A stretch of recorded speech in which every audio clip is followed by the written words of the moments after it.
Bueno, buenas tardes a todos y a todas. Muchísimas gracias por estar presentes y por participar. Mi nombre es Giancarlo Spinetta, yo soy abogado y soy uno de los coordinadores del Centro de Capacitación e Investigaciones Judiciales Dr. Manuela Sáenz de la Suprema Corte de Justicia de la provincia de Mendoza.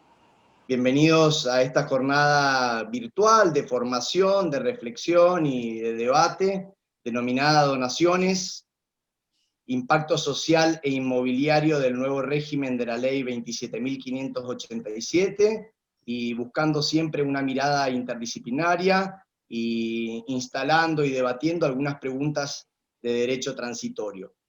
Este curso ha sido organizado por el Centro de Capacitación e Investigaciones Judiciales Dr. Manuela Sáenz de la Suprema Corte de Justicia, con el apoyo institucional del ministro coordinador del centro y presidente de nuestra Suprema Corte, el doctor Dalmiro Garaycueli, y los demás ministros que la componen. Les comento un dato relevante, hemos tenido, la verdad que creo que ha sido récord en inscripciones, la jornada alrededor de 460 inscripciones, así que hemos tenido que habilitar también el canal de YouTube que posee el mismo centro, donde van a poder aquellos que no estén en la plataforma Zoom poder participar. La metodología que vamos a desarrollar es una disertación de alrededor entre 30 y 40 minutos, con intervenciones posteriores de ambos moderadores que tenemos en esta jornada y que están enunciados en el flyer que los ha convocado. Les solicito por favor a todos los participantes mantener los micrófonos apagados y les comento que la modalidad será para realizar preguntas a través del chat. Es decir, una vez que se vaya desarrollando la disertación y el debate en conjunto con los moderadores, podrán ir realizando las preguntas por chat y si son dirigidas al disertante o a alguno de los moderadores, le pedimos por favor que lo especifiquen. Quiero agradecer, en primer lugar, la participación de nuestro disertante principal, el escribano Horacio Teitelbaum.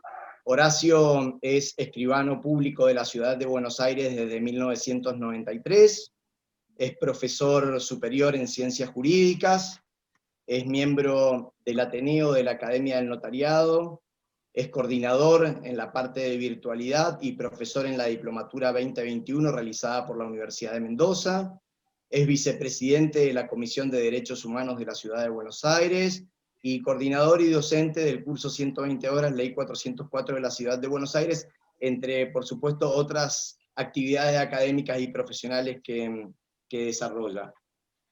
Quiero presentar también en este momento al doctor Fernando Gámez. Fernando es juez civil y comercial del Tribunal de Gestión Asociada, del GEJUAS número 1 del Poder Judicial de la provincia de Mendoza, desde el año 2005. Fernando es docente responsable de la actividad curricular, administración y gestión judicial de las carreras de especialización y maestría en magistratura y gestión judicial de la Facultad de Derecho de la Universidad Nacional de Cuyo. Es profesor titular de Derecho Concursal de la Universidad Concagua.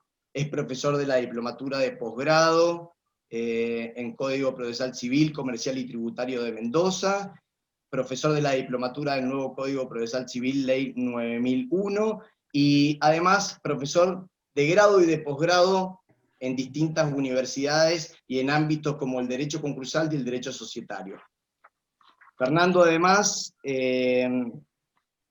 ha sido capacitador en el programa de capacitación virtual y herramientas digitales para la acción judicial, audiencias remotas y métodos de trabajo, organizado por la Suprema Corte de Justicia, y ha sido integrante fundamental de la Comisión de la puesta en funcionamiento de la Ley 9001 con el Código Procesal Civil nuestro nuevo, e integrante de la Comisión de Seguimiento del Proyecto de Implementación de la Oralidad en el Proceso de Conocimientos Civiles y Comerciales de la provincia de Mendoza. El doctor Gámez, además de la actividad académica y el trabajo en sí en la magistratura, es un ferviente participante en todo lo que es mejora de gestión, la implementación de oralidad efectiva y demás. Así que agradecemos la participación de ambos. Quiero agradecer especialmente, además, a la escribana Pública Marta Linares, que como coordinadora de capacitación con el notariado, del mismo centro de capacitación que he enunciado anteriormente, y en colaboración con el escribano público Luis Tonelli, que es presidente de la primera circunscripción del Colegio Notarial de Mendoza, han sido quienes han motivado e instalado este tema, por supuesto en conjunto con el disertante, para que todos podamos participar y armar y poder disfrutar de este ámbito en sí, de reflexión y de debate. Por mi parte voy culminando y le cedería la palabra a la escribana Marta Linares para la presentación de nuestro último moderador, el escribano Luis Tonelli. Desde ya, agradecimiento a todos y todas por la participación. Muchas gracias Giancarlo. La verdad que la agradecida soy yo, también con vos, que te animaste a aceptar este desafío también sin dudarlo, en un tema nuevo, en contacto con un mundo nuevo como es el notariado, no nuevo, pero digamos en esta interacción con la justicia. Así que primer agradecimiento para Giancarlo. También, si me permiten, mi estilo es tal vez un poco más descontracturado y quiero darle ese tono al encuentro de hoy, y por eso con el permiso del escribano Luis Tonelli Venier, no voy a leer su currículum, sino que lo voy a contar desde la persona que yo conozco, lo que ha sido, lo que es el escribano Luis Tonelli Venier. Actualmente se desempeña como presidente de la primera circunscripción del Colegio Notarial de Mendoza, donde ha desempeñado una participación muy activa y muy próxima, muy cercana al notariado, y la gran cantidad de escribanos presentes no me dejarán mentir en lo que estoy diciendo. Desde allí, desde la primera circunscripción, es que lo conocí a Luis trabajando en capacitación. Y bueno, y lo que estamos haciendo esta tarde es continuar con la capacitación en un tema que nos vino también por motivación y por visión, más que visión, esa es la palabra, del disertante de hoy, el escribano Horacio Teitelbaum.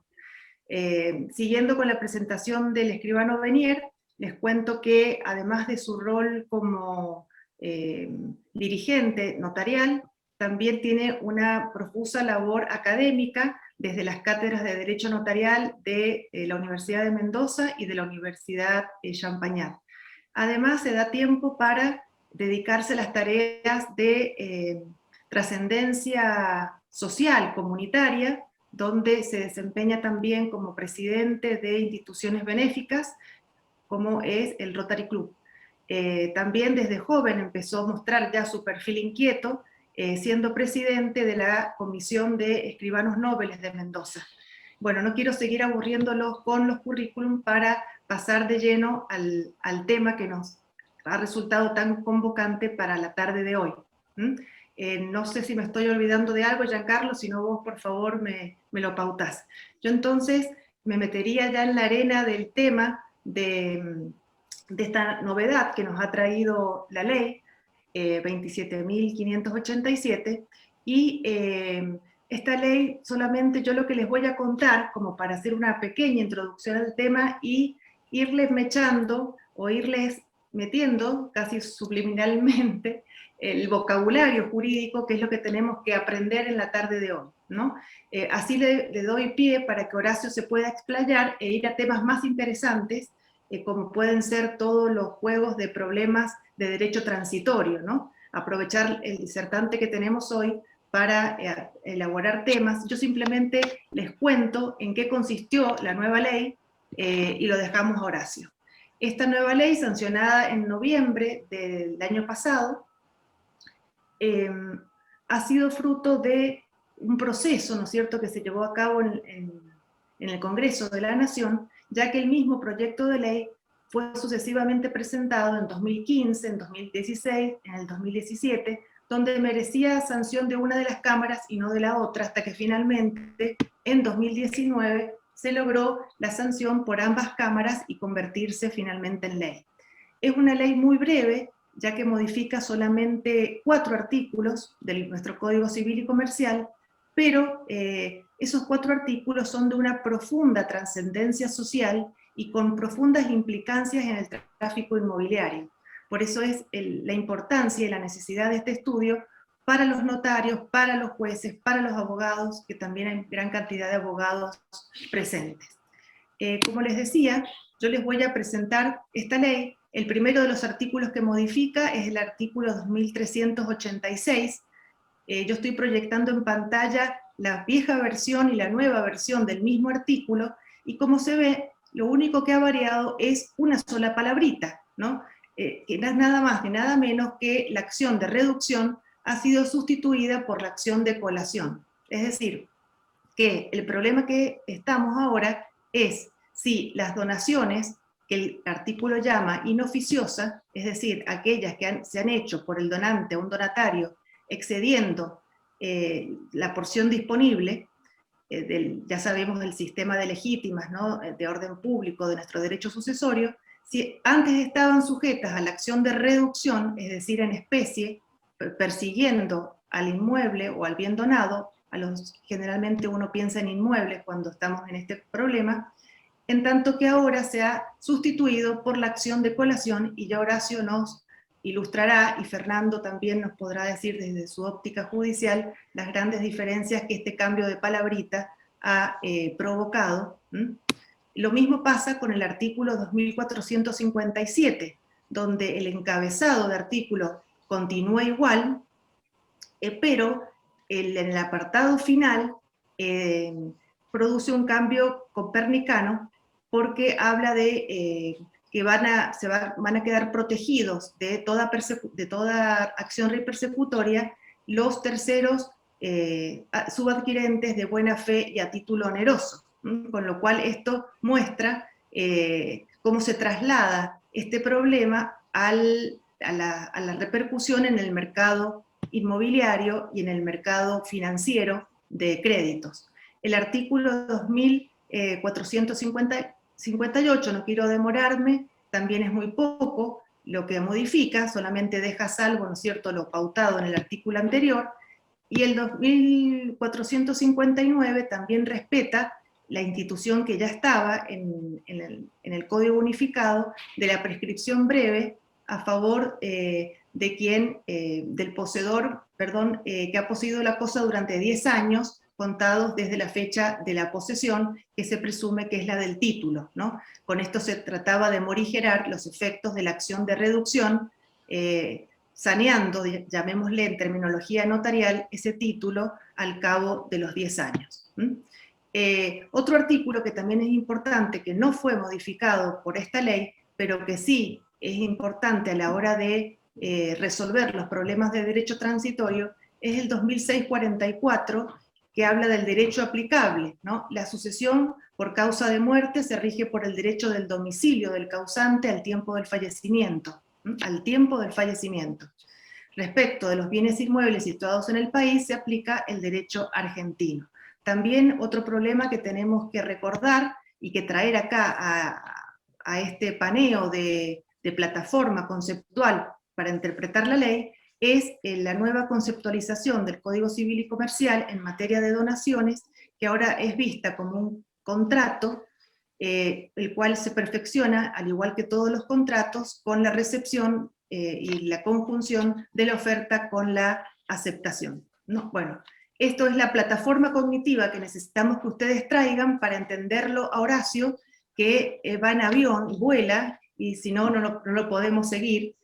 Por eso yo tuve que agarrar lápiz y papel y escribirme los artículos para entender bien lo que ahora Horacio nos va a tratar de explicar. Horacio, muchísimas gracias por tu generosidad, por tu visión y por tu motivación, como siempre. Te dejo la palabra y me llamo a silencio. Bueno, buenas tardes a todos. En primer lugar, quiero, por supuesto, agradecer la convocatoria, la oportunidad de estar acá y dar mi opinión sobre esta reforma, que una vez más implica, lo reconozco, coraje, porque una cosa es hablar con el diario el lunes y otra cosa es hablar antes que salga ese diario. La reforma empezó a regir el 25 de diciembre del año pasado, un año muy especial, muy particular, y no es un dato menor que se haya aprobado por unanimidad y que la finalidad y los fundamentos de la reforma todavía no se han dado a conocer en forma masiva, y creo que esa va a ser la llave de bóveda para en el futuro poder interpretar, como dijiste Marta, el giro copernicano que nos trae este conjunto de artículos, que son 4, pero que se coordinan con otros que siguen vigentes y que los complementan. Y hoy casualmente nos ha llegado por la velocidad de la conectividad, los grupos de WhatsApp, un dossier de derecho sucesorio de 143 páginas de autores de gran prestigio, donde en realidad si uno lee los títulos y los temas que tratan, todos giran alrededor de la legítima, de cómo esta reforma hace peligrar una institución de orden público, cómo la emparcha el código de alguna manera, y la única autora que hace una opinión favorable sobre la reforma es la doctora Graciela Medina, en un artículo que titula 8 razones que avalan la reforma, que después las vamos a ir desglosando de a poco. Esto no es casualidad, yo creo que si seguimos anclados en el pasado, en querer enfocarnos únicamente en el escenario de las legítimas, y nos olvidamos que la finalidad de la norma, como ahora vamos a desglosar los fundamentos y las notas que se presentaron para tratar en las cámaras de diputados y de senadores, podremos ver que el objeto principal es valorizar el tráfico jurídico, reimplantar un sistema que estaba muy dañado, que era hasta casi perverso, porque sacaba del comercio a los títulos provenientes de donaciones. En el interregno de los años 2015, 1 del 8 del 2015 al 2020, que se reforman esos artículos, se hicieron pocas donaciones, y las que se hacían, lo hacían con una minuta insistida, como tratando de guarecernos de posibles acciones de responsabilidad. Así que en función de lo que establece también el código en el título preliminar, artículo 1 y 2, que siempre digo que son un poco los que nos inspiran a analizar e interpretar todas estas normas, vemos que el artículo primero menciona que los casos que el código rige deben ser resueltos por la Constitución Nacional, tratados, y a tal efecto se tendrán en cuenta la finalidad de la norma. El artículo segundo dice que la ley debe ser interpretada tomando en cuenta, en primer lugar, las palabras, y en segundo lugar, las finalidades de las normas. Entonces, si únicamente leemos los 4 artículos reformados y nos quedamos anclados en el pasado, en la defensa a ultranza de la legítima, y no llegamos a investigar y a divulgar lo que dicen estos antecedentes, fundamentos, notas que se presentaron al momento de aprobarse por unanimidad, el eje va a quedar desplazado y va a quedar detenido en el tiempo, y justamente lo que se pretende es avanzar una visión superadora donde se privilegia sobre todo el tráfico jurídico versus la protección de la legítima, una institución valiosa, tradicional, clásica, casi intocable, que merece cierto ayornamiento. Vamos a hablar también de una realidad contrafáctica, porque fácticamente la donación no tenía el propósito de que la gente voluntariamente pueda donar, sino que se encubría la donación con ventas simuladas, con artilugios que realmente eran muy, muy dañinos para las personas que tenían justamente espíritu de caridad o espíritu de querer beneficiar a una institución religiosa, a una fundación, a una asociación civil sin fines de lucro. Y las notas que se han presentado para este proyecto, lo pueden ver, han sido suscriptas por UNICEF, por AMIA, por algunas fundaciones conocidas, Donorione, por algunas instituciones religiosas. Todo esto hace pensar que era necesario que estas instituciones entiendan por qué tenían trabado la disposición de sus bienes legados o donados al momento de quererlos hacer líquido y al momento de todo el resto de la ciudadanía a lo mejor ir y pedir un crédito y contribuir al desarrollo del país, a la producción, a la reactivación, etc. O sea que el impulso vino, por supuesto, del impacto social que generaban estas organizaciones sin fines de lucro y también de la presión que había, no solamente de los escribanos y colegios notariales, sino de una necesidad social de cambiar en algún momento un régimen que venía desde 1871. Fíjense que son 150 años donde, con marchas y contramarchas, la donación fue pasando de tener un espíritu justamente de gratuidad y de liberalidad a ser un estigma y en estos últimos 5 años casi a desaparecer. Entonces, esa es la realidad fáctica y contrafáctica que se pretende abordar con esta reforma y pienso que es fundamental que tengamos a la mano siempre los fundamentos, las notas, los memorándums de por qué salió esta reforma. Porque si no nos vamos a perder, como siempre, en los fantasmas de querer a lo mejor proteger a un posible heredero perjudicado, cuando el doctor Fernando Gámez nos va a ilustrar, nos va a decir que en realidad no hay tantos problemas entre coherederos sobre colación o reducción y después frente a terceros.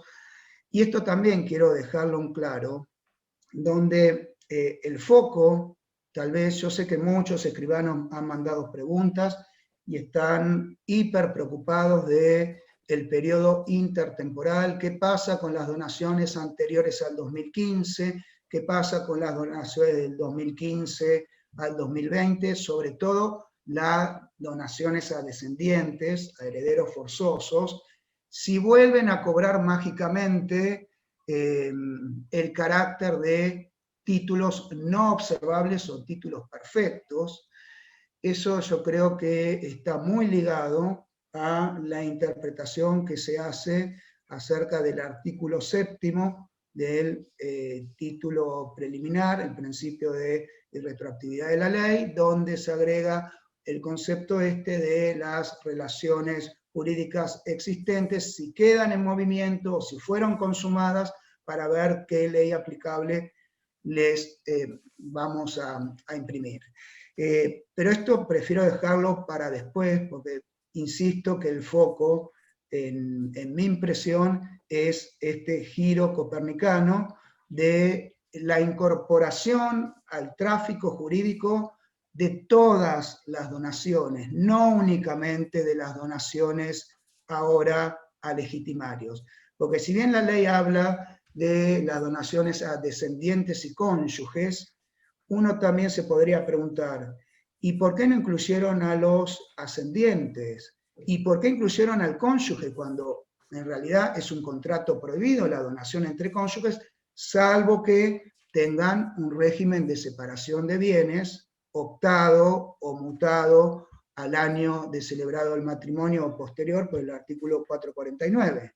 Entonces, la crítica, ¿por qué no incluyeron a los ascendientes? Prefiero traer un poco a la memoria un artículo que salió muy interesante de Julio César Caparelli, donde él justamente nos dice que se dejó de lado a los ascendientes, cuando en realidad son también legitimarios, porque nuestro derecho son los descendientes, los ascendientes, los cónyuges, después hay concurrencias que plasman algunas diferencias, pero la ley expresa que los ascendientes en este sistema no deben colacionar, pero tampoco pueden pedir la colación, lo cual constituye de alguna manera una discriminación que hace que la fragilidad de algunos enunciados genéricos sobre la protección de la familia en lo patrimonial, que dejan aspectos sin considerar, mantienen la discusión en un rigor lógico que no atiende en todos los casos a algunas razones de mayor justicia. Entonces, ¿por qué no pusieron a los ascendientes? Porque se presupone que la mayoría de las donaciones son para abajo, para beneficiar a los hijos, y a los ascendientes nunca les donamos. Pero ¿por qué no les vamos a donar? Y si les donamos, ¿por qué no pueden colacionar? La verdad que me resulta bastante injusto. Antes que me olvide, también quiero agregar que las visiones de los registros de la propiedad inmueble en algún momento también van a ser importantes, máxime con otro tema recurrente que se pregunta, que es acerca de la aceptación de las ofertas de donaciones en los casos donde el ofertante donante haya muerto antes del 1/8 del 2015 y la aceptación todavía no ha sido instrumentada. Esto entra en colisión con el artículo 1545 del Código Unificado, que exige que para aceptar la donación debe estar con vida el ofertante. Por lo tanto, uno podría razonar que si falleció antes del 1/8 del 15 el ofertante, ya después del 1/8 del 15 y hoy también, el beneficiario, el donatario, no podría aceptar. Y ahí también se dividen las aguas, y la interpretación del artículo 7º para un lado y para el otro ha dado mismo en la jurisprudencia versiones que son realmente contradictorias. Eso prefiero que lo comente Fernando, pero yendo al registro de la propiedad inmueble, el más grande registro de todo el país, el de Provincia de Buenos Aires, tiene dictada una orden de servicio, la 45 del 15, donde se establece que el registro lo único que puede llegar a calificar es la muerte del ofertante, pero que en definitiva la aceptación se va a inscribir en forma provisional, artículo 9 de la 17.801, y después que haya algún pronunciamiento judicial, alguna acción declarativa de certeza, pero el registro, al no ser convalidante ni constitutivo, no va a tomar partido, sino que va a inscribir. Sobre esto me interesó consultar a la directora del Registro de Provincia de Buenos Aires, la doctora Marta Cunio, a la cual convoqué para la semana que viene, jueves 4 de marzo, donde vamos a tener un vivo en Instagram, así que a todos los invitamos. El Instagram mío es horacio.teitelbaum, igual lo voy a publicitar. Pero es interesante ver también qué abordaje se le da en el registro de la propiedad, no únicamente a este tema de las ofertas de donaciones, sino también a qué pasa con también la circulación de una nueva versión, que podemos estar de acuerdo o no, sobre un contrato de donación con entrega de la posesión, pero sin transmitir el dominio, con un poder especial irrevocable, y si esto después se puede escribir como por analogía lo hacemos frecuentemente con un boleto y un poder especial irrevocable. Y sobre otros temas más que ya les voy a comentar.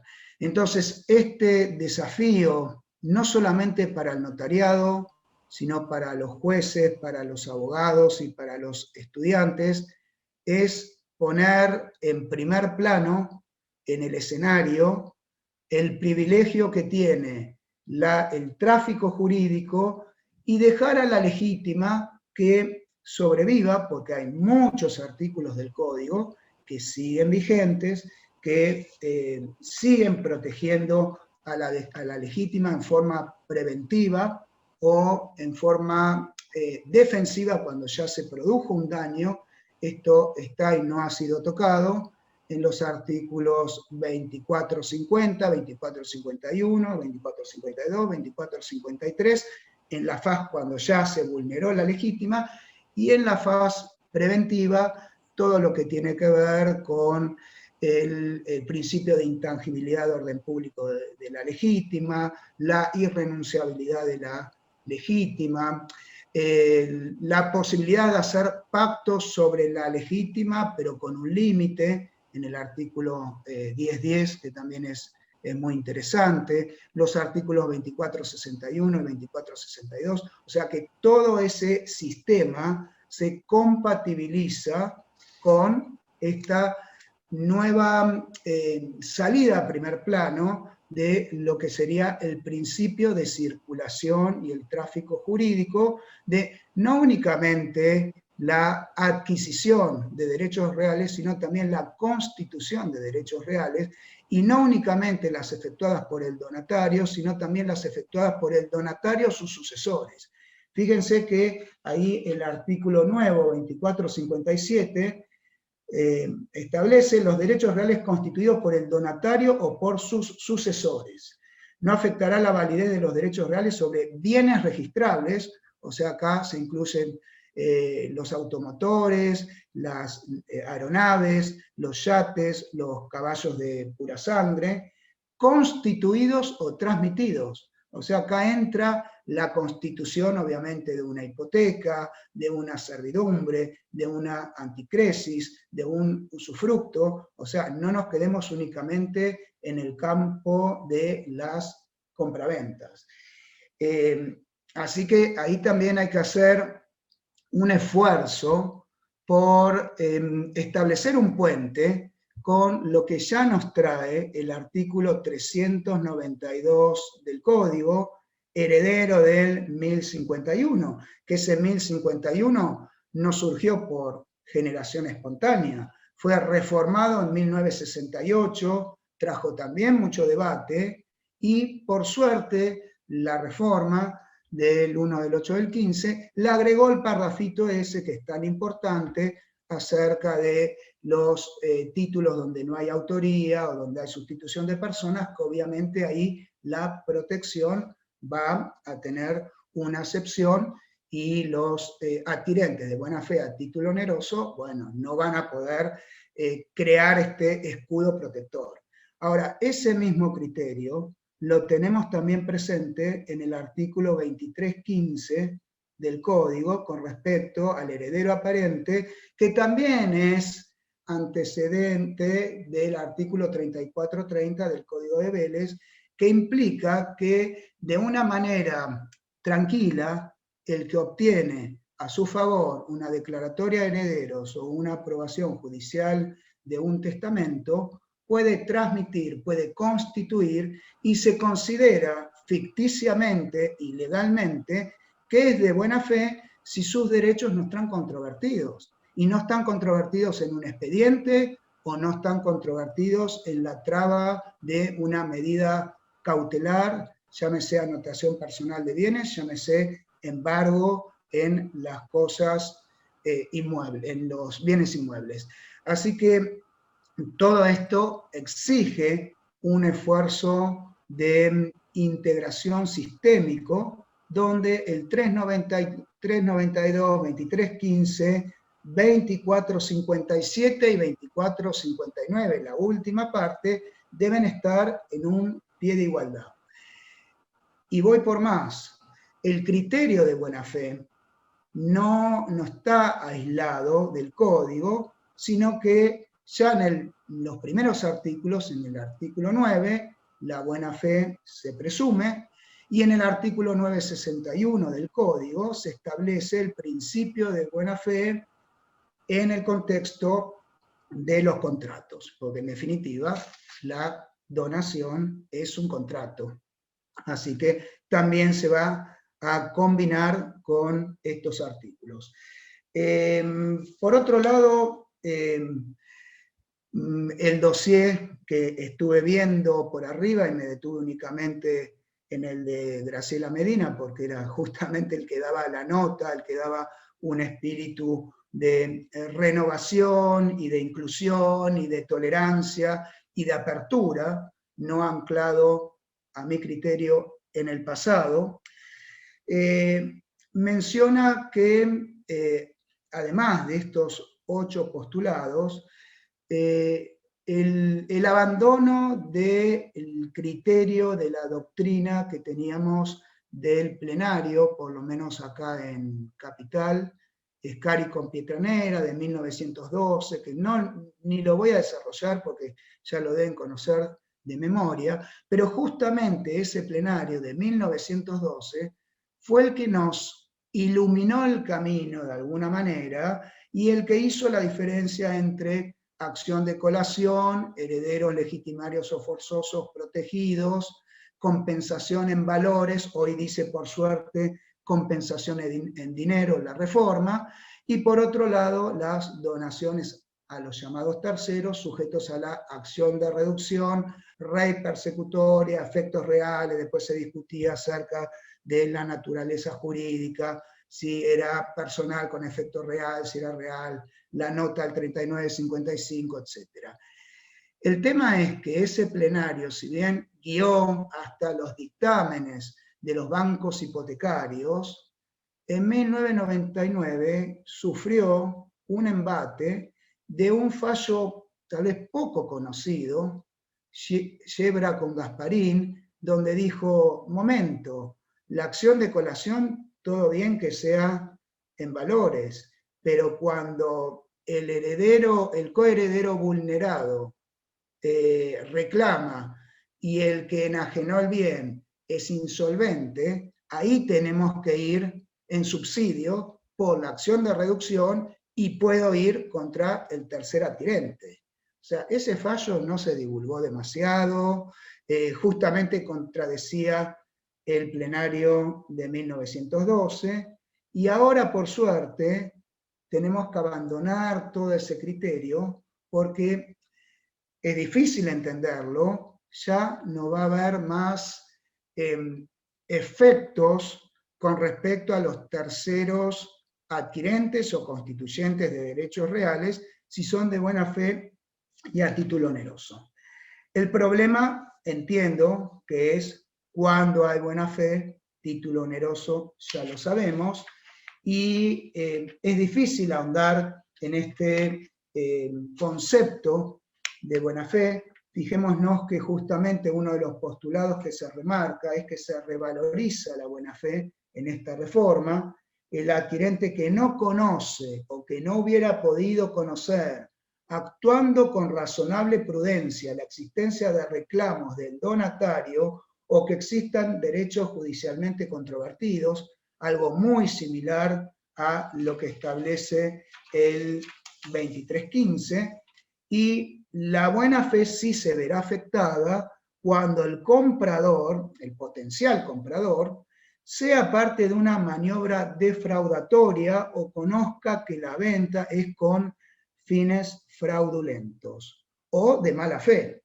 Ahora, fíjense qué interesante, la última parte del 2459 dice literalmente: no obstará la buena fe del poseedor el conocimiento de la existencia de la donación.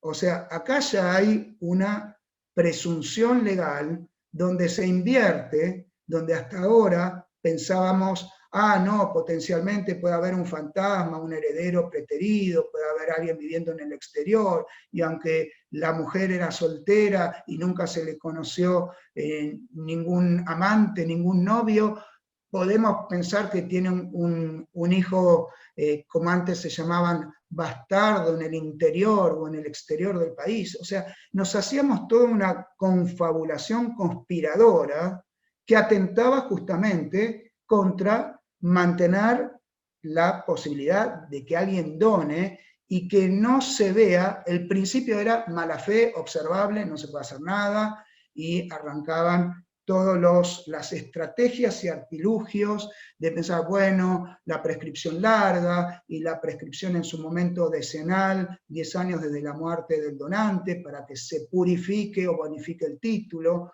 Hoy serían 5 años.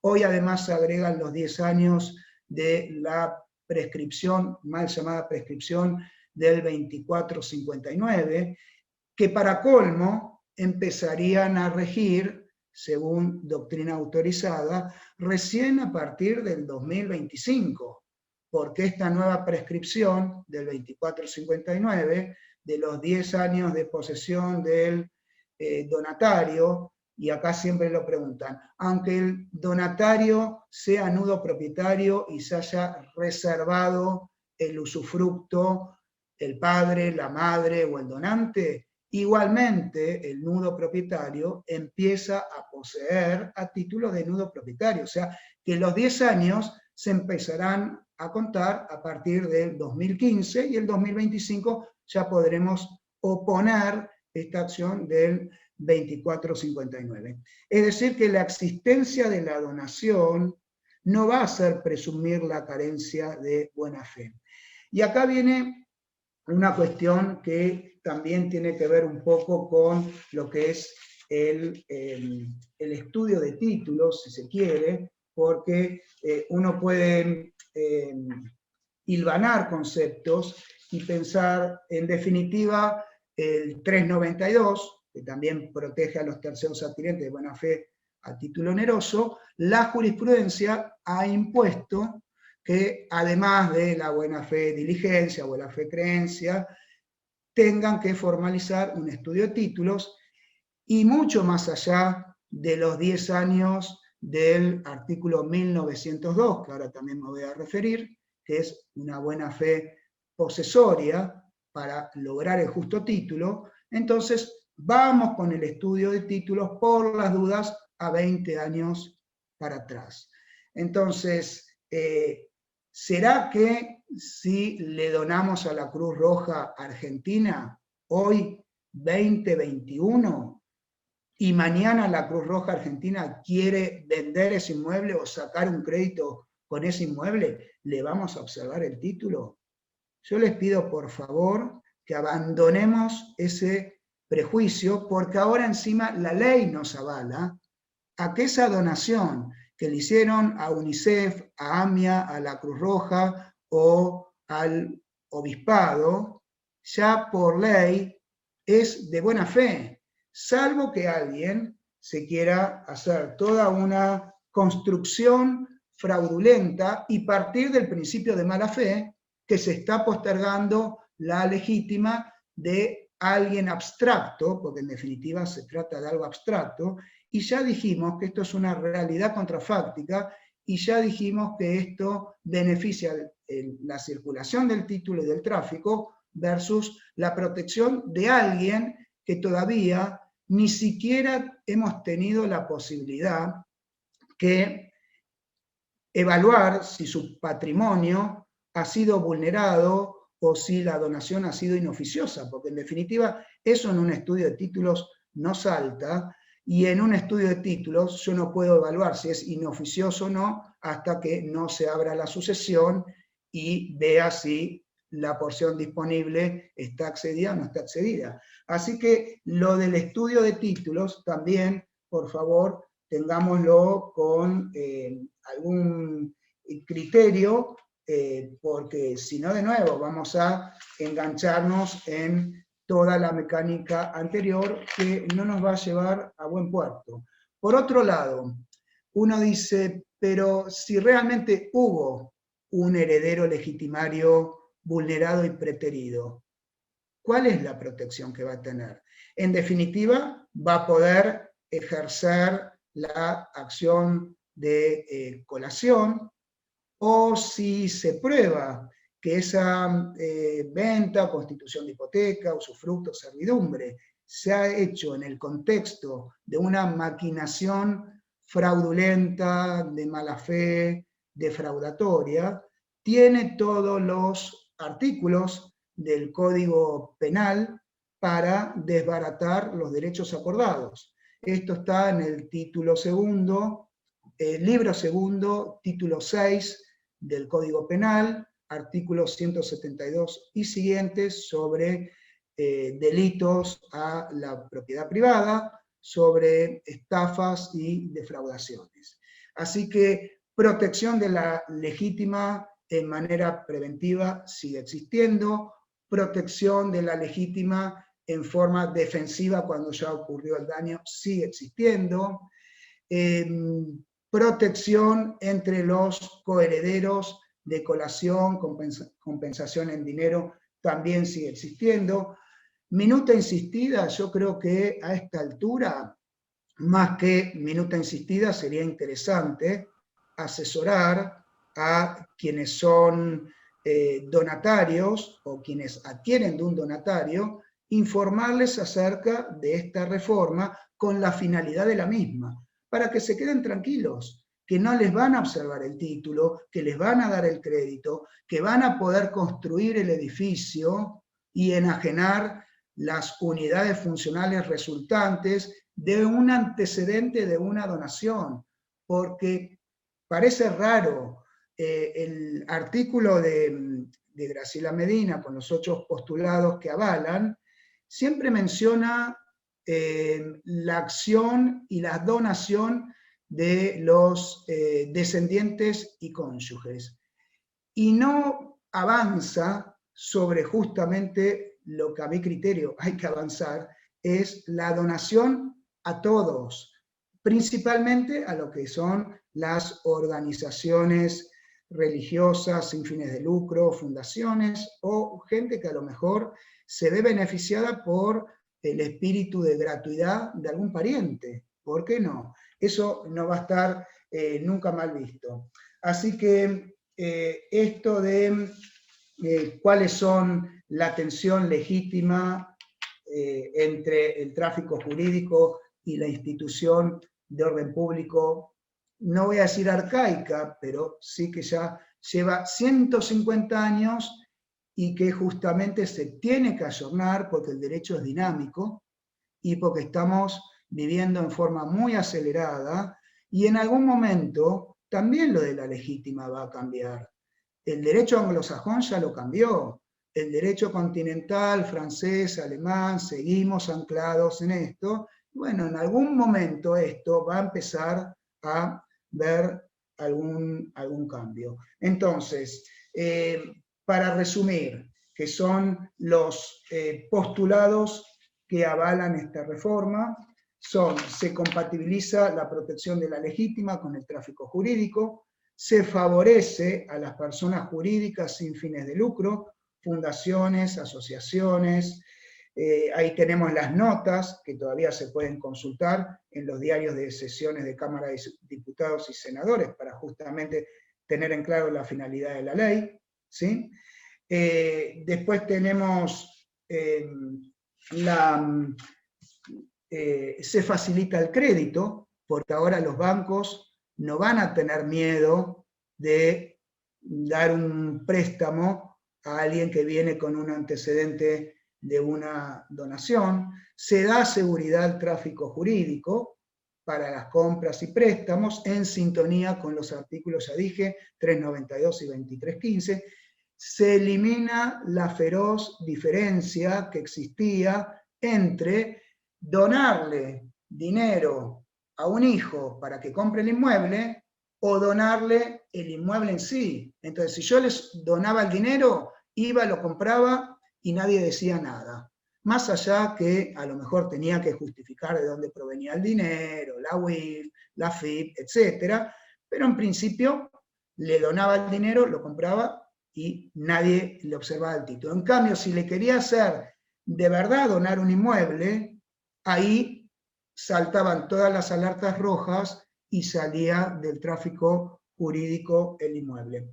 Igual de ahí también quiero hacer un paréntesis, porque si bien esta postura de que el dinero no es reivindicable, porque en definitiva no es un bien registrable, sí había una tendencia a cuando se instrumentaba la donación de dinero y en el mismo acto se relacionaba o se hacía todo en la misma escritura, que se compraba el inmueble con el dinero donado, había gente que opinaba que por subrogación real la donación del dinero implicaba que derramaba la observabilidad en el inmueble.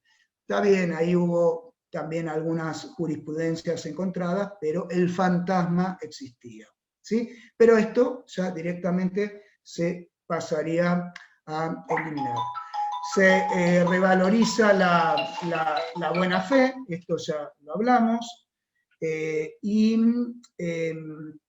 todas estas cuestiones, en forma tal vez un poco exagerada, se dice en los fundamentos, que eso sí está publicado, que van a favorecer hasta la revalorización de la moneda, van a revalorizar el espíritu de solidaridad, de acceso al crédito, construcción de la vivienda, o sea que va a tener toda una repercusión por demás extensiva y va a tener un efecto multiplicador casi como una panacea. Ojalá sea así, creo que el desafío está planteado, estimo que entre todos podemos contribuir a que esto se instale y lo hagamos propio, y es responsabilidad de todos cambiar el chip, resetearnos, subirnos a la ola esta de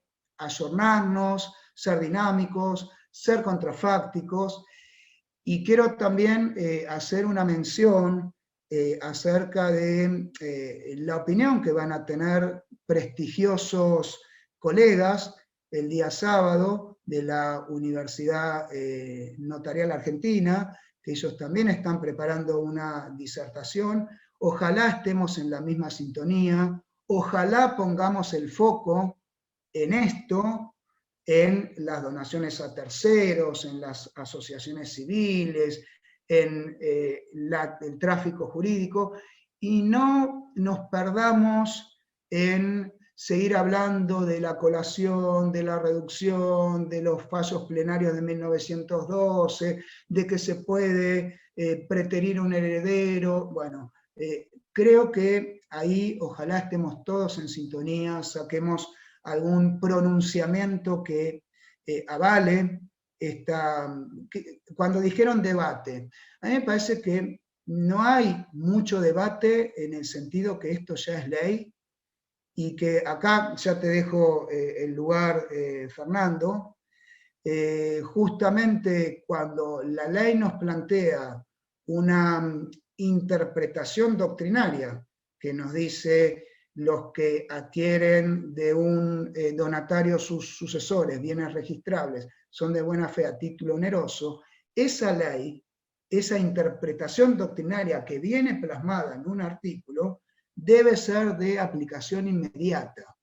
Con esto, quiero decir que hay un halo de esperanza, un manto de piedad que puede llegar a utilizarse para todas las donaciones, inclusive a las que se realizaron en el periodo 2015-2020, sin importar, porque ahí no importaba si eran a legitimarios o eran a terceros, las de anteriores del 2015, las de ahora, todas, es de aplicación inmediata.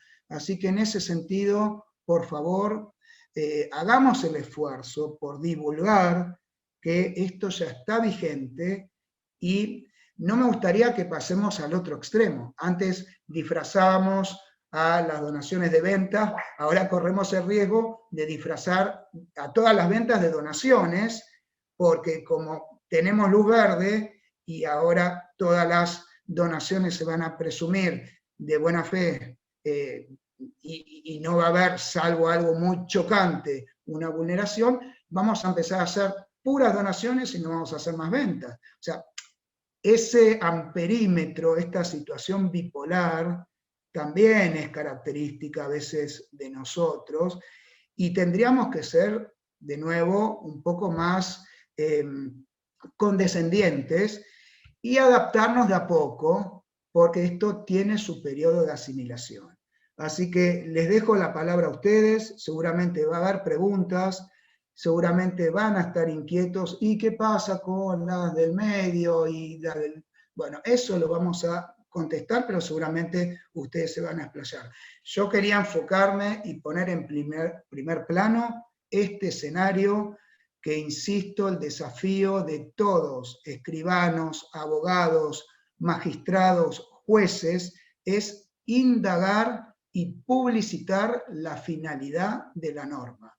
Si logramos eso, no vamos a tener más fantasmas, los vamos a exorcizar y vamos a estar mucho más tranquilos y vamos a contribuir enormemente a la reactivación económica.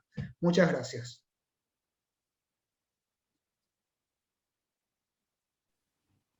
Luis o Fernando. Muchísimas gracias, Horacio. Muchísimas gracias. Le damos la palabra al moderador, a uno de los moderadores de la tarde de hoy, al doctor Fernando Gámez. Adelante, Fernando. Hola, buenas tardes. Yo quería, en primer lugar, agradecer al Centro de Capacitación, a Giancarlo Spinetta, a las autoridades del centro, a la Corte, a vos, Marta, y a Horacio y a Luis, que ha sido bastante interesante haber trabajado con ellos estos 2 o 3 días, digamos, ahí en un chat y haber intercambiado algunas opiniones. Así que hay un tema bastante complejo, que era que en estos días que lo conocí a Horacio, me parecía que iba a estar muy complicado tratar de decir algo después que hablara él, y evidentemente ha sido así porque la verdad que ha tocado todos los temas, o al menos todos los temas que son como relevantes, ¿no? en esta reforma.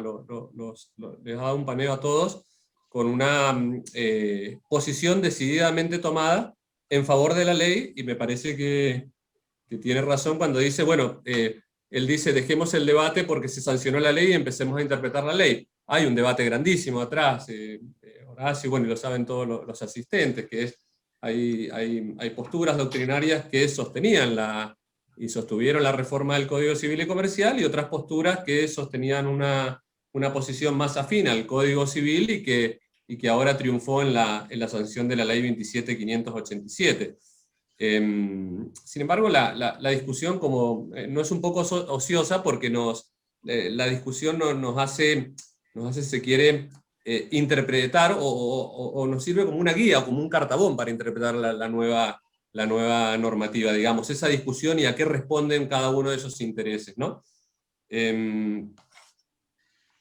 Hay como algunas cuestiones como decididamente importantes, me parece, en esta reforma. Fíjense que modifica, yo los tengo ahí puestos, Marta los había puesto un poquito mejor porque los había puesto en paralelo, pero bueno, yo tengo ahí en negritas y subrayado todo cuáles son las diferencias o lo que se modificó respecto del Código Civil y Comercial.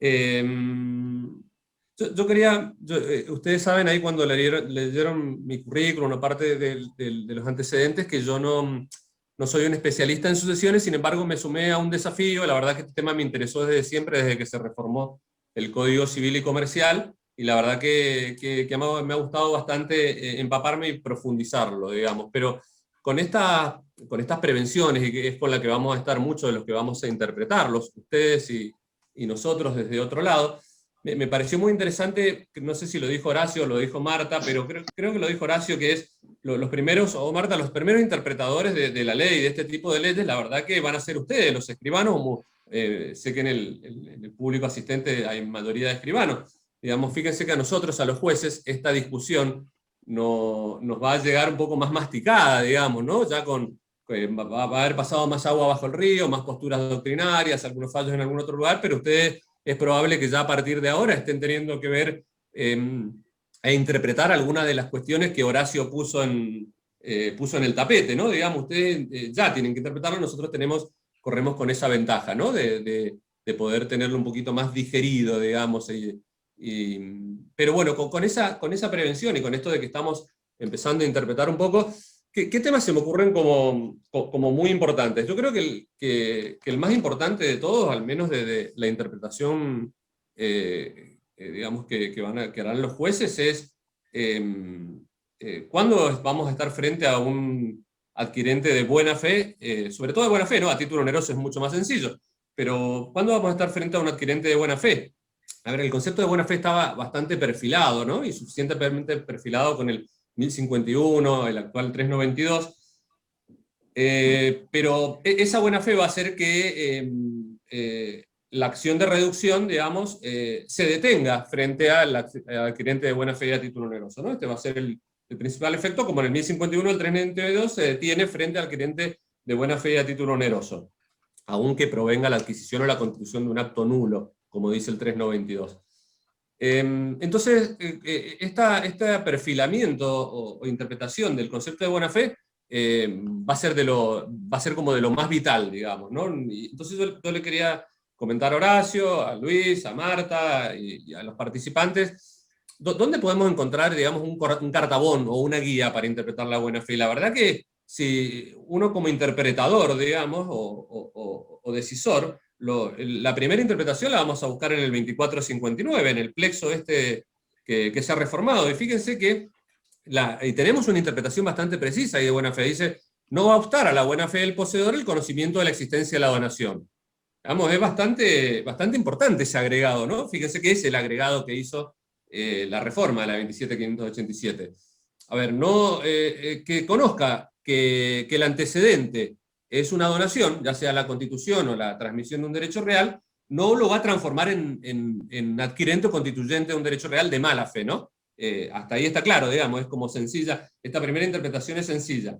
Fíjense que esto es lo que pasa con nosotros los abogados y los escribanos, calculo que también les pasa a ustedes, ¿no? En su profesión, algo que aparentemente para todo el mundo sería muy sencillo, nosotros empezamos a escudriñar y resulta que no es tan sencillo. ¿Por qué? Porque si la buena fe del poseedor no se rompe por el conocimiento de la donación, yo hasta ahí tengo una interpretación, pero yo no podría decir, y esto es como conversatorio o reflexión, y te lo digo a vos, Luis, a Marta y a Horacio y al público, a quienes les agradezco un montón que se hayan conectado, por supuesto esperando escuchar al escribano Teitelbaum y a Tonelli, pero bueno, yo voy a hacer este aportecito a ver si no obsta a la buena fe el conocimiento de la donación. ¿Qué obstaría a la buena fe? Horacio lo trató bastante bien, pero déjenme que haga alguna otra reflexión. ¿Obstaría a la buena fe no el conocimiento de la donación, sino el conocimiento de la existencia de otros coherederos forzosos? Eso no lo dice el artículo. ¿Pero eso implicaría mala fe? Yo sé que viene de donación y sé que viene de donación con un donante que tiene otros herederos forzosos. Y uno podría decir, no. ¿Por qué? Porque no basta con que yo sepa que existen otros herederos forzosos, porque a pesar de que existan otros herederos forzosos, sus legítimas pueden estar suficientemente cubiertas. Entonces uno puede ir más allá y decir, bueno, entonces obsta a la buena fe que sepa que viene de una donación, que sepa que hay coherederos forzosos, y que sepa que las legítimas, porque también sé y conozco la composición de ese patrimonio, ¿no? El constituyente o el adquirente de derechos reales, por alguna situación conozco, digamos, la composición del patrimonio, y sé decididamente que se están violando las legítimas de los otros coherederos forzosos por la composición del patrimonio, y uno podría decir, no, tampoco hay mala fe allí.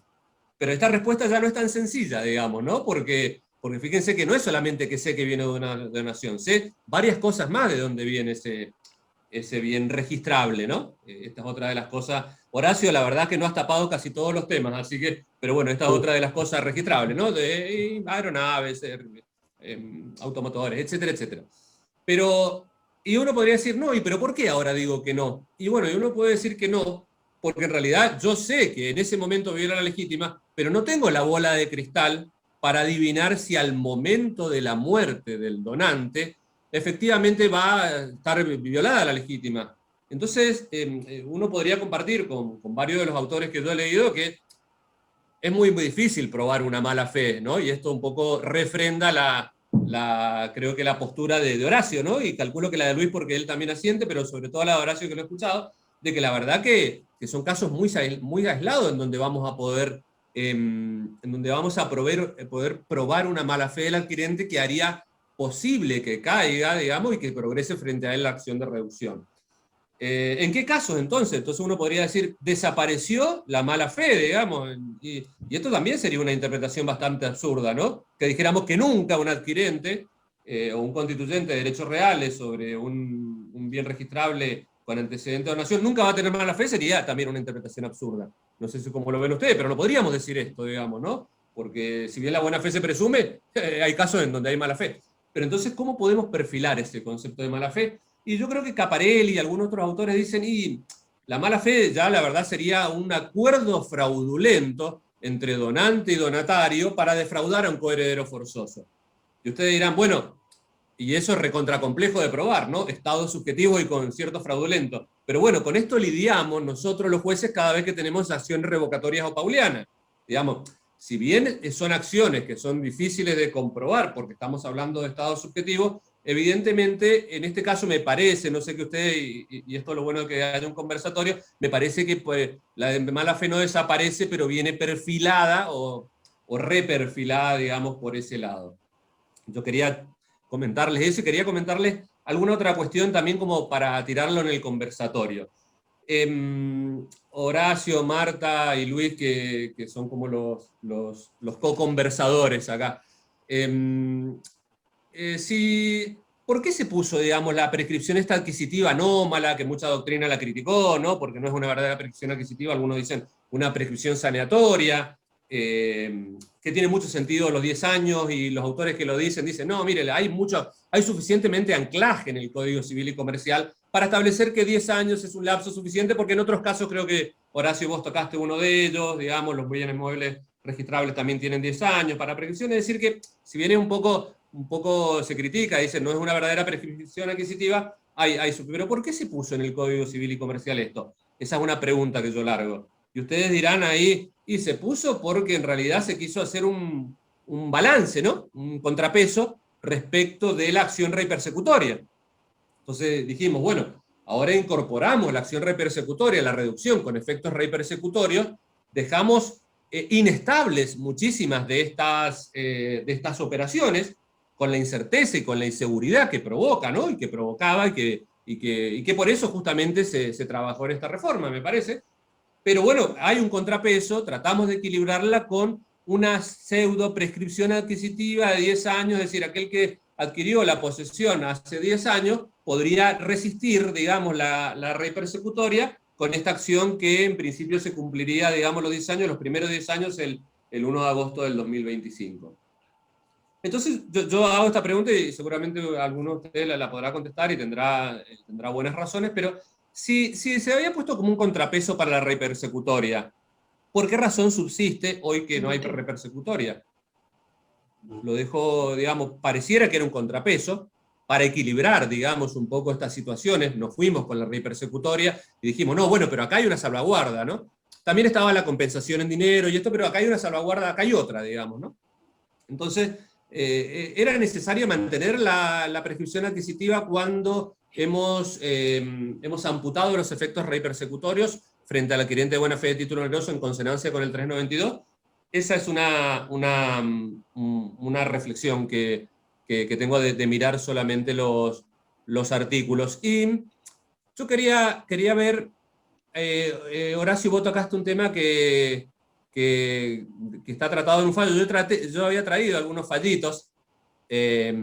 A ver, dos cositas, digamos. Yo estuve buscando en mi base, digamos, y es como, si se quiere, no es una muestra, digamos, estadística, digamos, seria, pues no he hecho una estadística seria, pero estuve buscando y la verdad que no tengo más de 5 fallos en 15 años que yo llevo, 16 años que llevo de juez del juzgado civil y comercial primero, no tengo más de 5 o 6 fallos relacionados con colaciones y reducciones. Digamos que, y esto viene a cuento de que, digamos, cuando digamos, los burócratas, y me refiero a burócratas a la gente que diseña políticas públicas, digamos, no en el término peyorativo de burocracia, ¿no? Cuando las personas diseñan una política pública, digamos, una legislación, ¿qué tiene que, o básicamente yo vengo desde el análisis económico del derecho, ¿qué tiene que tener en cuenta de acuerdo al análisis económico del derecho o a la economía? Y bueno, que en principio algún criterio, digamos, de maximizar las utilidades de las personas para las cuales yo diseño las políticas públicas. Y estos se llaman criterios de eficiencia, ¿no? Hay un criterio de Pareto y un criterio de Kaldor-Hicks. Pero el criterio de Kaldor-Hicks dice, miren, una política pública es deseable, es eficiente, cuando genera más ganadores que perdedores. Toda política pública que a ustedes se les ocurra, y eso también se lo digo a los participantes, ustedes piensen, cada vez que tocamos algo, que dictamos un fallo, que generamos una guía, que tocamos una legislación, que diseñamos una legislación, que modificamos legislación, ¿qué estamos generando? ¿Que el dólar va para arriba, para abajo, que retenemos o no más exportaciones, o lo que a ustedes se les ocurra? ¿Qué se generan? Se generan ganadores y perdedores. Cuando el criterio de eficiencia de Kaldor-Hicks lo que dice es, miren, una política pública es deseable cuando los que ganan mucho más de los que pierden, digamos, ¿no? Eventualmente, en una situación hipotética, podrían compensarlo, pero no sucede en la realidad, pero esto es lo que tienen que tener los diseñadores de políticas públicas. Y yo creo, y acá un poco apoyando lo que dice Horacio, pero desde este lado, digamos, se quiere del análisis económico del derecho con criterios de eficiencia, este mecanismo de legislación genera mucho más ganadores que perdedores. Y ustedes dirán, bueno, pero el heredero que mete una acción de reconocimiento de filiación, la verdad que si su coheredero es insolvente, seguramente perderá, digamos, porque no encontrará bienes y no encontrará bienes para cobrar, digamos, la legítima preterida o la legítima violada, y no puede ir por reducción a perseguir el bien. Y yo le digo, sí, seguramente, que un poco lo que, no sé, creo que lo anticipaste, Horacio, hay algunos casos en donde hay gente que va a perder, digamos, pero acá muchísima más gente va a ganar, también dentro del seno de las familias, digamos, si uno pone como criterio el tema de familiar, también dentro de la familia se van a posibilitar, este ejemplo que dio estupendo Horacio de si yo donaba dinero, etcétera, desde dentro de las familias también mucha gente va a ganar, entonces no es solo una cuestión herederos preteridos contra terceros que quieren hacer negocios con bienes, sino todo el tráfico inmobiliario, todo este efecto derrame, también dentro de la familia en donde yo voy a poder hacer este tipo de donaciones con mayor seguridad, va a generar una ganancia mucho mayor que las pérdidas. Van a haber algunas pérdidas y sí, digamos, esto no hay que, me parece que no hay que decir esto genera solo ganancia, pero por eso arranqué con las estadísticas estas propias de mi tribunal. Son muchísimos menos los casos de los perdedores y muchísimos más los casos de la gente que va a ganar, digamos, con este diseño de política legislativa. Y con esto eran las 2 o 3 reflexiones. Dejaré para algún futuro conversatorio los fallitos que había traído, el de Borrego y algunos otros de Mendoza, porque no quiero abusar del tiempo y veo que ya son como 8:25. Así que si Luis quiere tomar la posta, Marta, Horacio, les agradezco a todos, digamos, la invitación y espero que estas reflexiones hayan sido de alguna utilidad. Muchísimo, pero muchísimas gracias, Fernando. Muchísimas gracias. Le damos la palabra al escribano Luis Tonelli Benier para, bueno, justamente armar este conversatorio. Ya tenemos varias puntas allí como para ir siguiendo el hilo. Yo sé el aporte, bueno, primero agradecerte, Marta, por esta invitación, a Horacio por este tema que tanto inquieta al notariado y ver esta mirada interdisciplinaria que hemos tenido en el día de hoy. Hay muchas inquietudes, obviamente, de los colegas. Yo mi pequeño aporte es que, bueno, en base a todo lo que ha expuesto Horacio, a Fernando, vemos que hay un principio rector que hemos hablado durante toda la tarde, que es el principio de buena fe. y gracias a este principio de buena fe, que la reforma de la ley 27.587 ha consagrado, nos ha permitido dar seguridad jurídica a la circulación de los bienes y de los títulos que tanto los notarios nos preocupó a partir del 1 de agosto del 2015 y hasta el 25 de diciembre del 2020.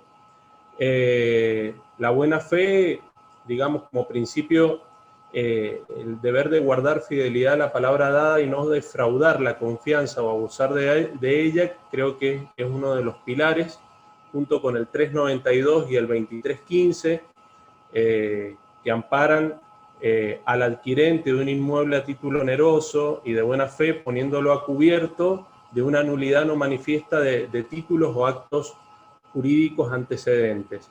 Nosotros en Mendoza tenemos un artículo que es el 10 de la ley 3058 que nos obliga a efectuar el estudio de títulos. Y una de las preguntas que siempre tenemos es cómo se consideraría, y varias de las preguntas que vemos de los colegas, cómo se consideraría que hay mala fe del adquirente a título oneroso si, por ejemplo, en el caso nuestro hemos realizado el estudio de títulos y nos surge una donación en el antecedente. Creo que el criterio de si hay buena o mala fe, como bien lo explicó Fernando, va a ser uno de los criterios interpretativos fundamentales para saber en qué casos específicos hay mala fe, porque vemos que se va acortando digamos, los casos de mala fe gracias a esta reforma de la 27.587. Creo que, Horacio, hay varias preguntas que podemos ir contestando, que a través del chat los colegas han ido preguntando, y otras que hemos ido recibiendo durante estos días, que es si hay un cambio de criterio en cuanto a la protección que otorga esta reforma al tercero de buena fe a título oneroso versus el interés del legitimario. O sea, ¿en qué radica el cambio de criterio de la modificación o de la reforma de la 27.587?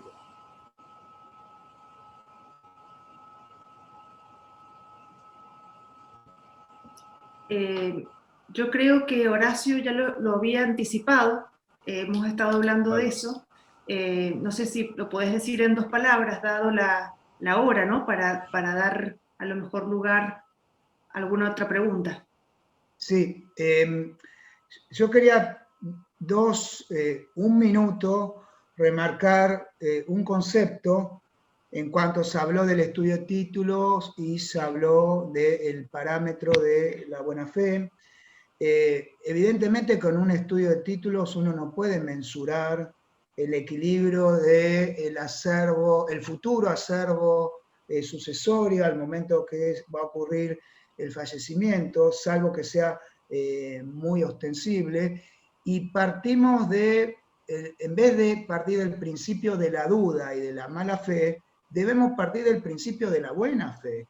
Eso nos va a costar una deconstrucción y construcción, y creo que nos estamos olvidando también que el artículo 1902 del Código de Justo Título y Buena Fe tiene también una pauta que dice: la buena fe requerida en la relación posesoria consiste en no haber conocido ni podido conocer la falta de derecho a ella, a la posesión. O sea, que ahí también nos da una pauta.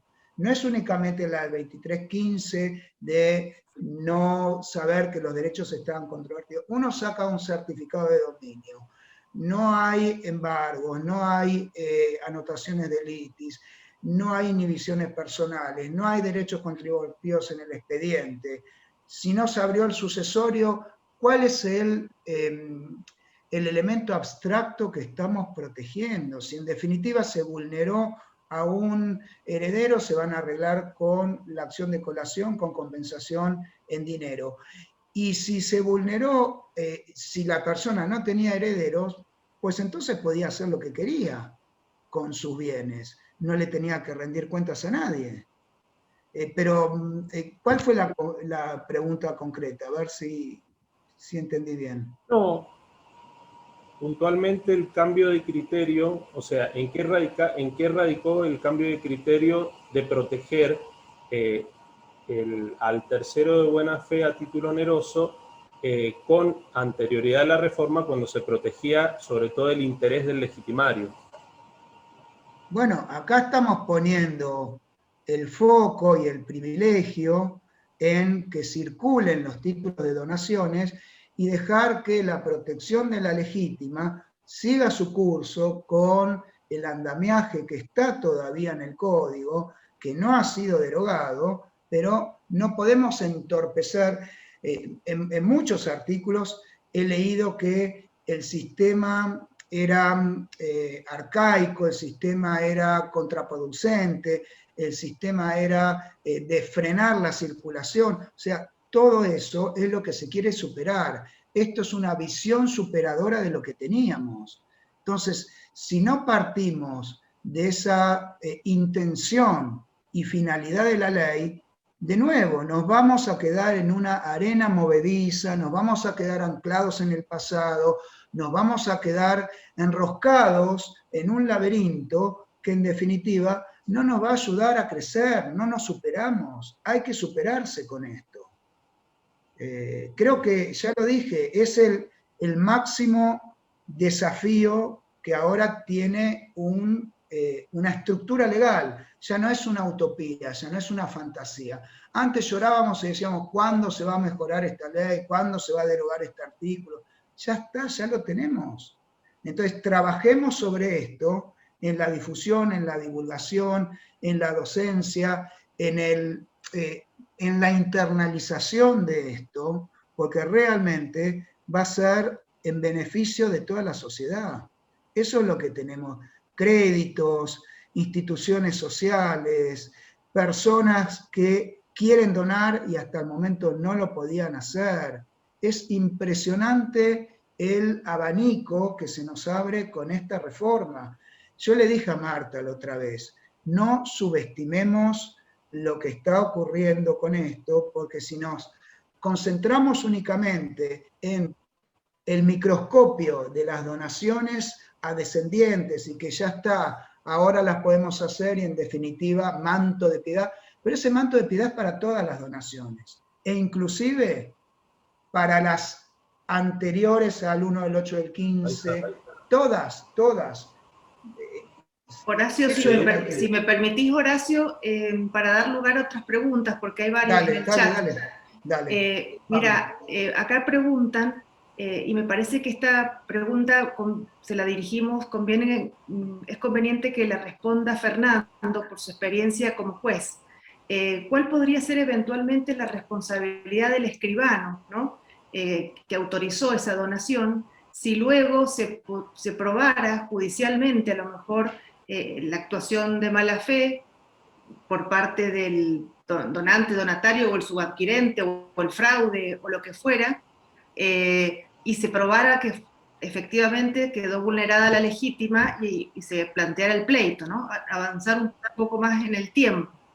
O sea, acá la inquietud es por la responsabilidad notarial. Yo no la veo mucho ahí a una responsabilidad eventual del escribano. No la veo porque el escribano puede haber autorizado esa escritura de donación y al momento de la muerte del donante se afectaba a la legítima. No veo qué responsabilidad pueda tener, digamos porque en otro momento se haya vulnerado la legítima. No la veo, digamos, no la veo por ese lado. Y lo que decíamos de buena y mala fe, la verdad que es como la piedra de toque de todo esto, ¿no? Como la decíamos, la del 392. ¿Ha desaparecido la mala fe? No ha desaparecido, digamos. Van a haber casos que se pueda probar, digamos, cuando haya consignio fraude. Cuando uno pueda decir, mire, usted no podía ignorar la composición del patrimonio, que era muy poco probable, como decía Horacio, que esto se pudiera revertir, etc. ¿Por qué? Porque usted es una persona relacionada, es un amigo, conocía el patrimonio de la familia. Digamos, ya empiezan a jugar todo el concepto de mala fe en los actos de la acción revocatoria, que ya tenemos suficientemente perfilado desde el ámbito de la jurisprudencia. O sea, lo que ahora se vuelve, digamos, con este diseño de legislación, es que en principio se otorga un título perfecto, y que bueno, que para probar la mala fe te van a tener todos los medios de prueba que se tienen para cualquier otra. Me parece que por ese lado lo tienen que ver, digamos, ¿no? No es que no va a haber nunca una mala fe, digamos, esto está claro, pero bueno, tiene que perfilarse este concepto ahora con las antecedentes de donaciones. Genial, Fernando, porque con esta exposición tuya estás respondiendo otras de las preguntas del chat, ¿no? Que cuál sería ese supuesto de mala fe. Muchas gracias. Muchas gracias. Dejo la palabra a los moderadores por si hubiera alguna otra pregunta. Creo que también está respondida una de las preguntas claves del notariado, que es si era necesario seguir utilizando las minutas insistidas, y Horacio lo respondió en varias oportunidades. Si querés reforzarlo, como para que quede claro a modo de conclusión, Horacio. Bueno, la minuta insistida consiste en un consentimiento informado, anticipado, que es en realidad un asesoramiento. Entonces, si yo le estoy diciendo al donatario y le estoy advirtiendo al futuro adquirente o acreedor el contexto en el cual la legislación ha sido reformada, y entre ellos se conocen y entre ellos advierten que a priori no hay ningún concilio fraudulento ni mala fe. Insisto con esto, no podemos seguir viviendo con el miedo y el fantasma de que siempre va a haber un interés abstracto que se está vulnerando. ¿Cómo se puede trabajar o vivir así? Es imposible. Realmente no quedamos paralizados con el miedo y estamos creando problemas donde no existen. Si uno pide un dominio, pide una inhibición, ve que el expediente está limpio, la persona no tiene herederos, bueno, que voy a tener que hacer también un árbol genealógico, a ver si esa persona tiene herederos en algún lugar del planeta, tampoco es posible hacerlo. Es como probar que una persona que te dice que es soltera, en realidad no se casó en ningún lugar del planeta, ni nunca. Y hay presunciones legales que se tienen que tomar como son, porque si no, insisto, quedamos paralizados y no va a haber circulación de la riqueza tampoco. Y ahora nos da el aval la legislación, no es un dato menor.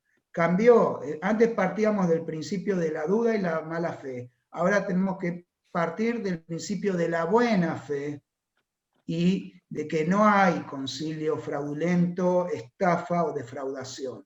No podemos vivir con ese espectro rondando eternamente en nuestras cabezas, en nuestras negociaciones, en nuestras escrituras. Pensar que el escribano puede ser sindicado como partícipe en una asociación ilícita defraudatoria de un heredero, la verdad que es muy paranoico. No lo concibo.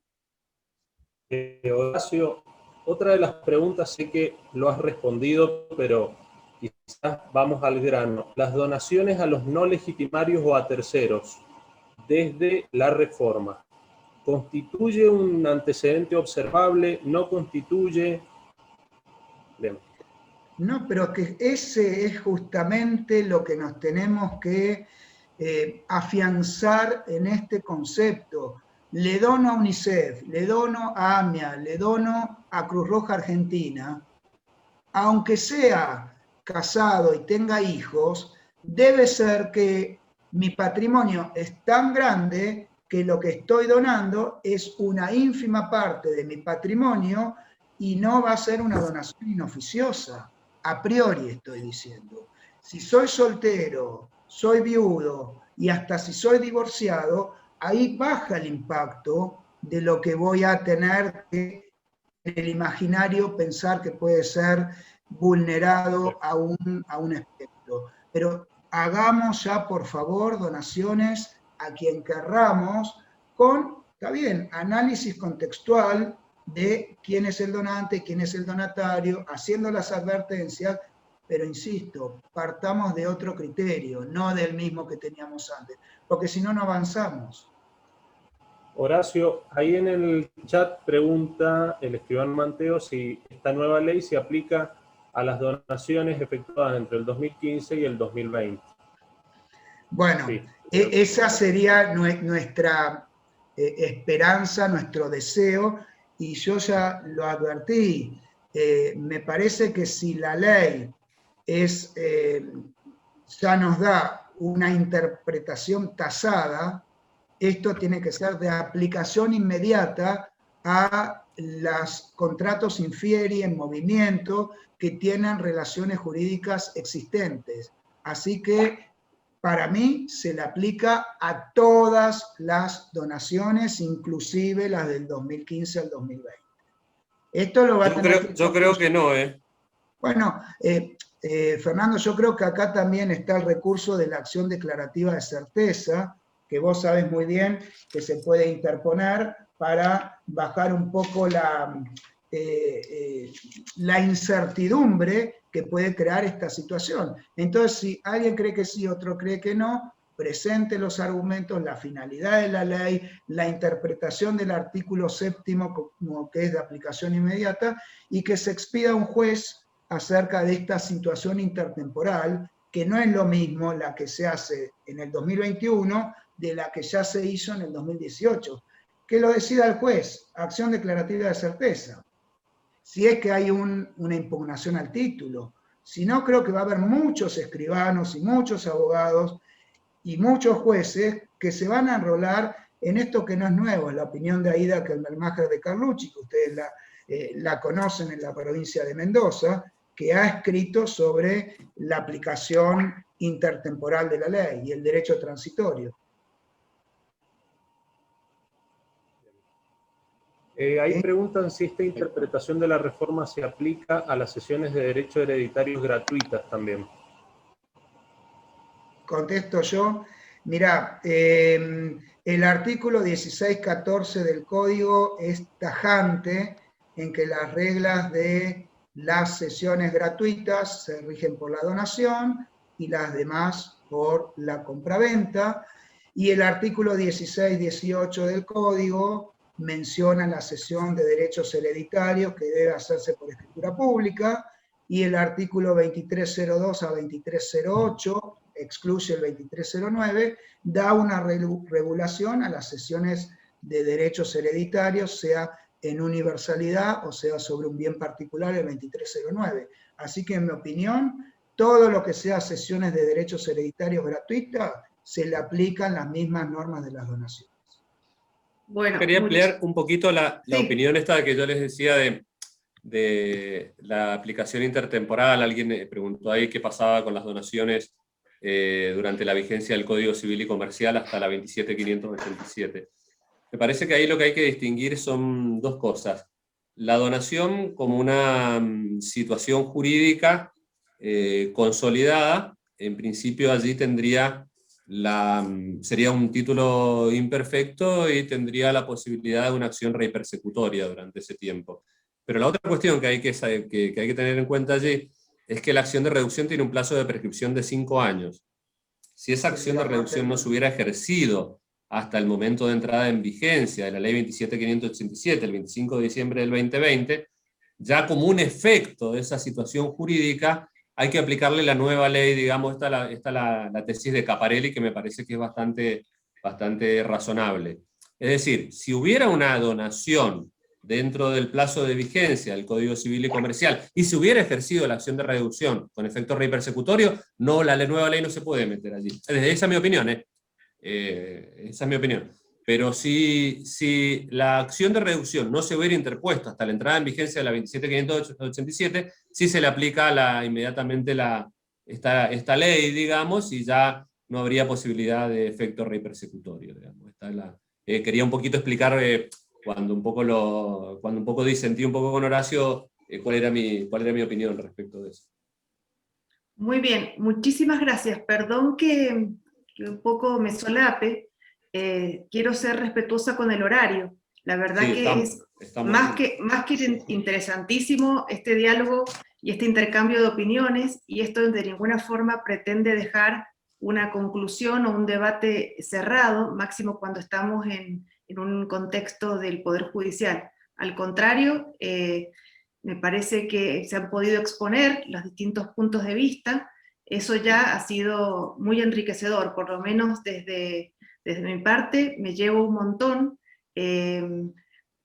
También asiento a la afirmación del expositor y del doctor Gámez en el sentido de la importancia de la buena fe y de lograr, ¿no es cierto?, una conceptualización de la buena fe, y me parece muy bueno el criterio que adelantaron los expositores, tanto Horacio como Fernando, ¿no?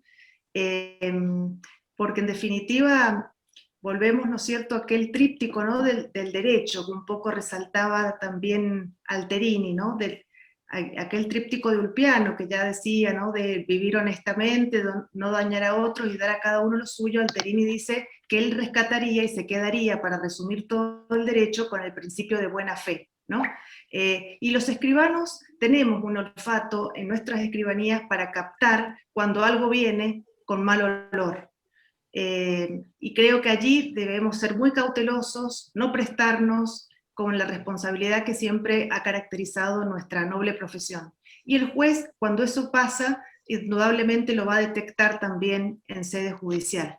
Yo acá en esta placa que les proyecto, un poco he querido sintetizar lo que se habló hoy, los valores que están en juego, los grandes principios, y cómo los tenemos que hacer jugar en este caso concreto, ¿no? Lo que es la seguridad jurídica del tráfico, la protección de la legítima que merece por ser de orden público, la buena fe que tanto se habló, el derecho de propiedad y la circulación de la riqueza, el derecho a la vivienda que está en juego, porque en la gran mayoría de los casos estas donaciones se tratan de inmuebles con destino a vivienda. También el valor solidaridad social, por muchas veces estos terceros son instituciones de bien público, con lo cual también conviene que estas ONGs jueguen también un rol importante en la sociedad, allí donde el Estado a veces no alcanza a llegar. También me parece que la reforma puede apuntar, esto lo veremos con la experiencia, a la disminución de la litigiosidad, y en definitiva en una mayor paz social. Pero yo no he querido en esta placa priorizar algún bien sobre otro, porque no es función del escribano, sino que es función más bien de los jueces, y hace falta que corra al río, como decía Fernando, ¿no? Por eso en la placa final dejo los puntos suspensivos para ver cómo va a tallar. Prima facie, como decía Horacio, se nos abre una puerta, ¿no?, para no desbaratar todo título que proveniente de una donación por el solo hecho de serlo. Yo creo que la misión se ha cumplido, los objetivos que nos habíamos propuesto esta tarde están alcanzados, indudablemente podemos seguir, y si quieren, si hay interés, armar otro diálogo donde tengamos también como principal expositor a un juez y a lo mejor algún otro notario como interlocutor. Bienvenido sea esa continuidad del debate y ese estudio. El Centro de Capacitación del Poder Judicial de Mendoza siempre va a alojar con beneplácito estas iniciativas. Agradecer especialmente a las autoridades del Colegio Notarial de Mendoza en sus 3 circunscripciones, agradecer toda la ayuda del Centro de Capacitación, a cada uno de ustedes que se han hecho presentes y han durado prácticamente hasta las 9 de la noche en una tarde de estudio que creo que ha sido fructífera. También quiero decirles que el material se va a publicar juntamente con la grabación de esta capacitación y se va a alojar en el aula virtual del Poder Judicial de Mendoza. También vamos a subir allí los PowerPoints que nos faciliten los expositores, también la jurisprudencia que acá en el chat han solicitado y que mencionaron tanto el escribano Teitelbaum como el doctor Gámez.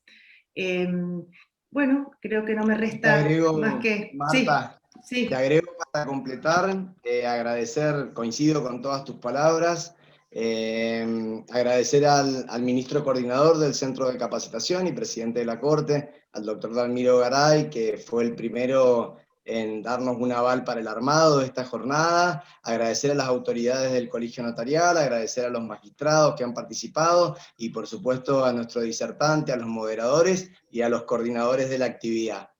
Es esencial desde nuestro centro de capacitación promover esta dinámica de trabajo de construcción colectiva, pluralista e interdisciplinaria. Así que en este camino vamos a trazar, y este es un primer puntapié que estamos dando, que se puede traducir en otras jornadas de trabajo en conjunto. Así que desde mi parte y desde el Centro de Capacitación, agradecimiento a todos los que nos han acompañado hasta las casi 9 de la noche de este día jueves.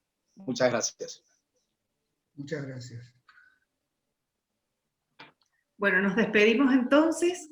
Les mando todo mi cariño a los expositores, a nuestros moderadores de lujo que hemos tenido hoy, a todos los participantes. Hasta el próximo encuentro. Chau, chau. Gracias, Marta. Y déjame agregar una cosita. El tema de los bancos también va a ser fundamental. Que hagamos, hagamos visitas a los departamentos de legales de los bancos, porque van a empezar a salir líneas de crédito, y es muy importante incorporar un flujo de inmuebles y de títulos al mercado que antes estaban postergados.